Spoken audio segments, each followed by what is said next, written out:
Hazrat Ali radiyallahu anhu says, Allah's Apostle sallallahu alaihi wasallam dispatched Hazrat Abu Marthad and Hazrat Zubair and said, keep on proceeding ahead until you reach the garden Khakh, where you will find a woman, a polytheist, having a letter from Hatib bin Abu Balta meant for the polytheists of Makkah.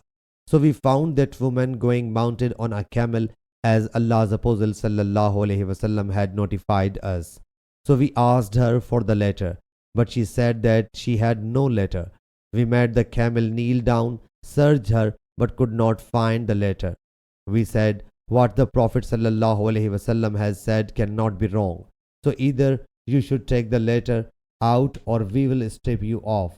When she discerned our harshness, she took the letter out of upper turned up part of her shalwar wrapped in a piece of cloth. We fetched her to Allah's Apostle sallallahu alaihi wasallam. Hazrat Umar radiyallahu anhu submitted, O Allah's Apostle sallallahu alaihi wasallam, he has betrayed the truth of Allah Jalla Jalaluhu, his Apostle sallallahu alaihi wasallam and the Muslims. So permit me to behead him. The Prophet sallallahu alaihi wasallam asked Hazrat Hatib, what did motive you to do so? Hazrat Hatib submitted, by Allah Jalla Jalaluhu, I have undergone no change, but I have firm belief in Allah Jalla Jalaluhu and his Apostle sallallahu alaihi wasallam. I intended to do them a favor, so that they must not harm my family and property, whereas there is none amongst your companions who does not have his relatives there to safeguard his family and property. Hearing his statement, the Prophet sallallahu alaihi wasallam said, he is speaking the truth, so no one should reproach him. Hazrat Umar radiyallahu anhu again submitted, he has proved himself unfaithful to Allah Jalla Jalaluhu, his Apostle sallallahu alaihi wasallam and the Muslims.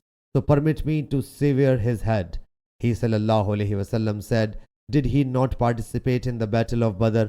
Did not you know that in spite of being fully aware of the deeds of the Badr participants, Allah Jalla Jalaluhu said to them, do what you want, paradise has been decreed for you, or said, I have pardoned you. Whereupon Hazrat Umar's eyes started shedding tears and he said, Allah Jalla Jalaluhu and his Apostle sallallahu alaihi wasallam know the best. Sahih Bukhari, Hadith number 3983.